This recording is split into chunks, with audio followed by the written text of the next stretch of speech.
Hey Mark, have you ever noticed how different cultures handle greetings? It's so fascinating how something as simple as saying hello varies around the world. Oh, definitely. In Japan, people bow instead of shaking hands. It felt so respectful when I visited. There's a subtle difference in how deep you bow, depending on the formality of the situation. What about you? In France, they greet with kisses on the cheek. The number of kisses depends on the region. It can get confusing. Sometimes it's two, sometimes three, or even four. That's interesting. Did it take you a while to get used to it? A little. At first, I wasn't sure when or how to lean in, and I kept second guessing myself. But people were very understanding, and over time, it became more natural. That makes sense. Cultural habits can take some getting used to. What's a cultural difference that surprised you? The food culture in Italy amazed me. Meals are so relaxed and can last for hours. It's not just about eating, it's about enjoying the food, the conversation, and the company. No one rushes through dinner there. That's so true. In contrast, in the US, meals are often quicker, especially lunch.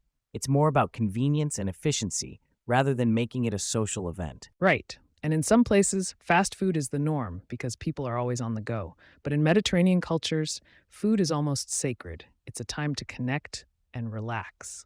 Exactly. Another thing I noticed is how time is perceived differently around the world. In some countries, being a few minutes late is totally normal, but in Germany, punctuality is a big deal. If a meeting starts at 10, you'd better be there at 9:55. That's a great example. I've also noticed that language plays a huge role in cultural identity. For instance, in Spain, people speak differently depending on the region, like Catalan versus Castilian Spanish. That's fascinating. And in India, there are so many languages spoken across the country. Different states have different official languages, and sometimes people switch between multiple languages in a single conversation. It really is. I think language shapes how people think and interact with the world. Have you ever tried learning a foreign language while traveling? Yeah, when I was in France, I tried learning some basic phrases. Even though I wasn't fluent, people really appreciated the effort, and it helped me connect with locals. That's great. Even just saying hello or thank you in the local language can make a big difference. It shows respect and effort. For sure, and it makes travel so much more enjoyable. What's your favorite part about experiencing different cultures? I'd say meeting people and learning about their traditions, talking to locals gives you a whole new perspective on life. It's like stepping into someone else's world for a moment. I love that. For me, it's the food. Trying traditional dishes is such a fun way to connect with the local culture. Every dish tells a story about the place it comes from.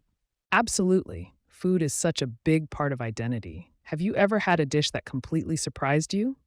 Yes, when I was in Thailand, I tried durian fruit. It has a really strong smell, but it actually tasted much better than I expected. Oh, wow. I've heard mixed reviews about durian. I'd love to try it one day. For me, it was trying kimchi in South Korea. The spiciness caught me off guard, but I ended up loving it. Kimchi is great. It's amazing how every culture has unique flavors and traditions around food. It really shows how diverse the world is. It really does.